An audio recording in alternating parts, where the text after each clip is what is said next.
Kaixo, bideo honen bitartez, zein esplikatuko dut, eta bertan, eduki digitalak nola sortu ditzazke zuen adimen artifiziala erabiliz esplikatuko dut. Adimen artifizialaren bitartez, irudiak edo testuak sortzerakoan, oso garrantzitsua da porrotean argi izatea, espezifikoa izan behar duzute, pronta alden eta laburren izan behar da, testu ingurua deskribatzea komenigarria da, hitzkakoak erabiltzea ere komenigarria da, interaktuatzea eta esperimentatzea komenigarria da, eta azkenean sormena erabiltzea ere komenigarria da, nahi dugun informazioa edo irudia lortu ahal izateko.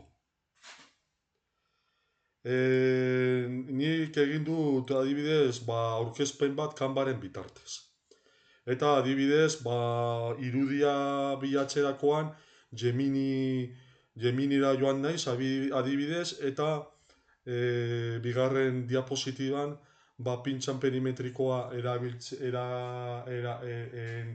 erabiltzen du erabilera ez deskribatzen saiatu naiz. Orduan, zuek joan behar duzute adibidez Geminira eta saiatuko zeate prontean Geminira joaten gara eta prontean izan behar duzute aldeen espezifikoen. Adibidez, zuentzako rol bat jarriko duzue eta erderaz egingo dut posibilitate gehiago ditudalako bertan irudiak sortu ahal izateko. Buenos días, hola, soy alumno del ciclo de grado medio de instalaciones electrotécnicas y automáticas y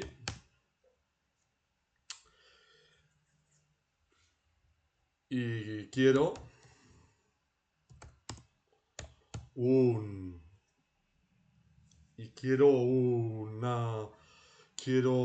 una imagen o una fotografía de una pinza perimétrica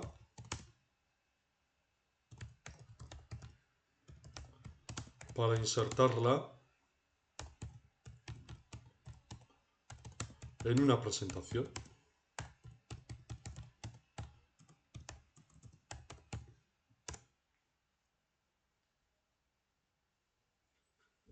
Eta hemen ikusten da.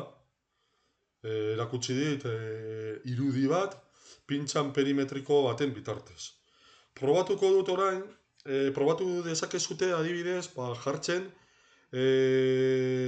gracias,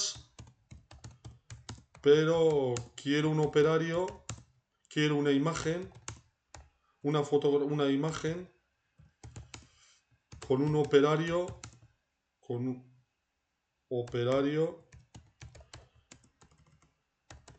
midiendo con una pinza perimétrica.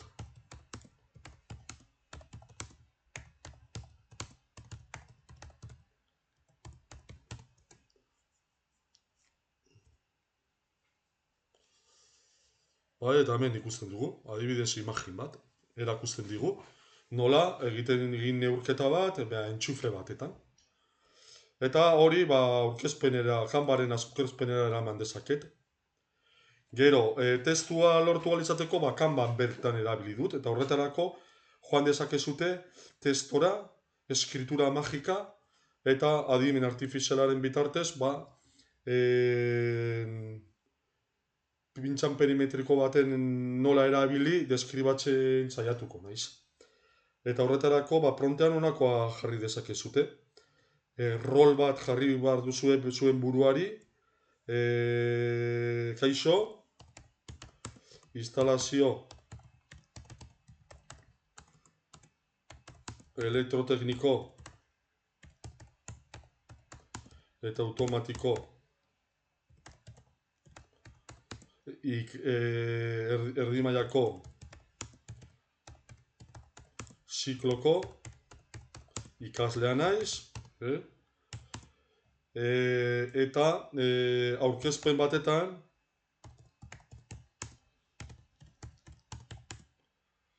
pintxa amperimetrikoa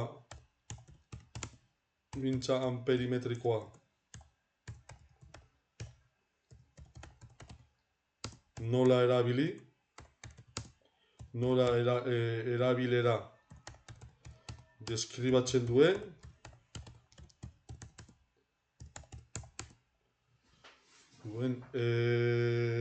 deskribatzea nahi dut, adibidez. Vale? Testu inguru bat jarri dut, esan dio zertarako nahi dudan testu hau, zein zareten esan behar diozute, eta orduan jartzen dut. Ematen diot, eta ikusten danez, hemen jarri dit pintxan perimetrikoa zertarako balio duen, balio duela batez ere neurketak egin ahal izateko, korronte zuzeneko eta korronte alternoko neurketak egin zuzen ere, nola ze segurtasun neurri jarraitu behar ditugun, nola egin neurketa horiek, kable baten inguruan bere kabezala sartzen dugu eta horren bitartez korrontea neurtu dezakegula. Eta insertatu egiten dut nire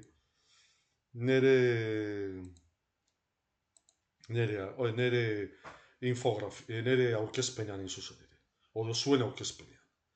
Hemen ikusten da, pintxan perimetrikoa zertarako erabiltzen den, ze neurketa modu egiten diran, nola detektatu dezakegun kablea puskatuta dagoen edo ez pintxan perimetrikoaren bitartez, ze segurtasun neurri jarraitu behar ditugun, eta abar. Gero baita eminiren bitartez, sortu dezakegu adibidez beste aurkezpen bat. Juten naiz Google-era, jun dezakezute Google-era, eta bertan esan diezaiokezue adibidez pintxan perimetrikoaren bitartez, lehenengo esaten diozute errol bat jartzen dizut zuen buruari. Kaixo, instalazio elektrotekniko eta automatiko ikaslea naiz, eta lau diapositibaz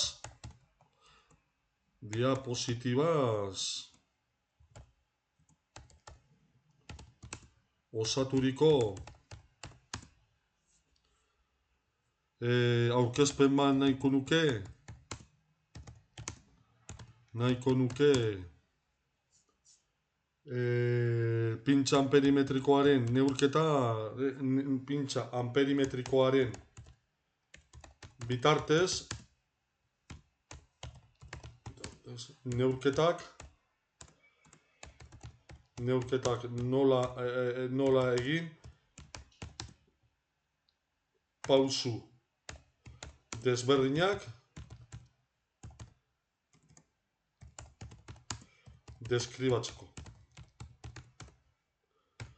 Lehenengo diapositiban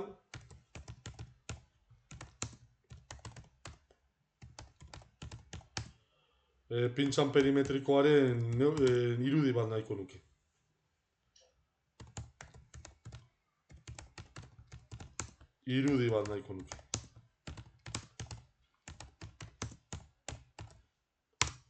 Eta, hemen ikusten da,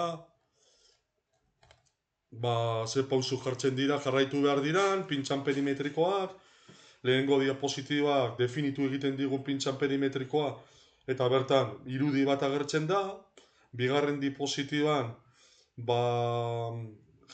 neurketak egin ahal izateko jarraitu beharreko bost pausuak, hirugarren diapositiban tentsioa, erresistentziak neurtzeko konkretuki zein pauso jarraitu behar dituzuen deskribatzen dit, eta laugarren diapositiban adibidez, zenbait aholku tekniko, eta ze segurtasun neurri jarraitu behar dituzuen pintxan perimetrikoa erabiltzerakoan deskribatzen gaitu. Eta hau da guztia.